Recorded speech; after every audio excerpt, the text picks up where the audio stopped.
वजीर अफजाइश मवेशियां टी श्रीनिवास यादव ने कहा कि बीआरएस के दौरे इख्तिदार में वजीर आला के चंद्रशेखर राव की क़यादत 9.5 साला दौर में रियासत को जो तरक्की दी गई है इसकी मुल्क की दीगर रियासतों में नजीर नहीं मिलती। रियासती वजीर श्रीनिवास यादव ने जलाविहार में मुनक़िदा सनतनगर हल्के के बीआरएस पार्टी के इजलास से खिताब किया। उन्होंने कहा कि बीआरएस की बढ़ती हुई शमूलियत से मकबूलियत से तमाम अपोजिशन पार्टियां बौखलाहट का शिकार हो गई हैं। उन्होंने कहा कि सनतनगर हल्के में होने वाले तरक्याती कामों को लेकर हम आवाम के पास जाएंगे। रियासती वजीर श्रीनिवास यादव ने कहा कि तश्कील तेलंगाना के बाद तेलंगाना ने इंतहाई मुख्तसर अरसे में बेमिसाल तरक्की की है जिसकी मुल्क की दीगर रियासतों में मिसाल नहीं मिलती। उन्होंने असेंबली इंतखाबात में बीआरएस उम्मीदवारों के हक में अपने कीमती वोट का इस्तेमाल करते हुए बीआरएस को कामयाब बनाने की अपील की है। इस मौके पर गुजरात समाज, सिख समाज, बुजुर्ग शहरियों, मुख्तलिफ बस्ती और कॉलोनी एसोसिएशन के नुमाइंदों ने इजलास में शिरकत करते हुए सनतनगर से बीआरएस के उम्मीदवार टी श्रीनिवास यादव की मुकम्मल हिमायत का ऐलान किया है।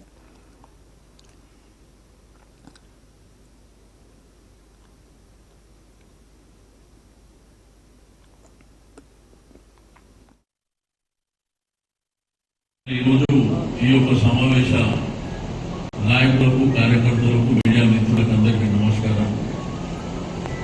ఈసారి కార్యక్రమాలు 9.5 సంవత్సరాల నుంచి ఏం జరిగింది అనేది ఇంకా నేను మళ్ళీ చెప్పే అవసరం లేదు, మీ అందరికీ తెలుసు।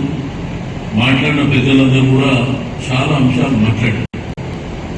అయితే ఎన్నికల రణరంగం కాబట్టి మనం ఎలక్షన్లలో పెడుతున్నప్పుడు మనం ఇతరులతో పోటీయా, ఇతరులతో కొట్లాడనా, వాళ్ళేదో మాట్లాడితే మనమేదో మాట్లాడటమా అది కాదు।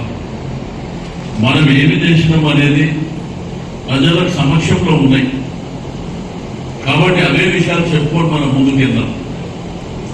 అయితే నేను కార్యకర్తలకు, నాయకులకు, మా డివిజన్ అధ్యక్షులకు, ముఖ్య నాయకులకు రిక్వెస్ట్ చేస్తున్నాం, ఇంకా యాక్టివ్ కావాలి, మేము మాట్లాడుతున్నాం కాబట్టి మీరు ఆ జాగ్రత్తలు తీసుకోండి।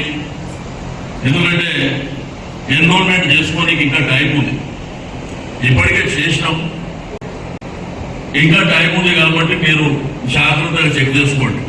ఎందుకంటే జనరల్గా ఎలక్షన్లు అప్పుడు ఏమవుతుందంటే అందరూ కూడా పోలింగ్ రోజున రెండోది మనం రాజకీయాలు ఉన్నాం, అందరికంటే బాధ్యత మనకెక్కువ ఉంటుంది కాబట్టి దయచేసి ఆ విషయాలన్నీ పరిగణలోకి తీసుకోవాలి।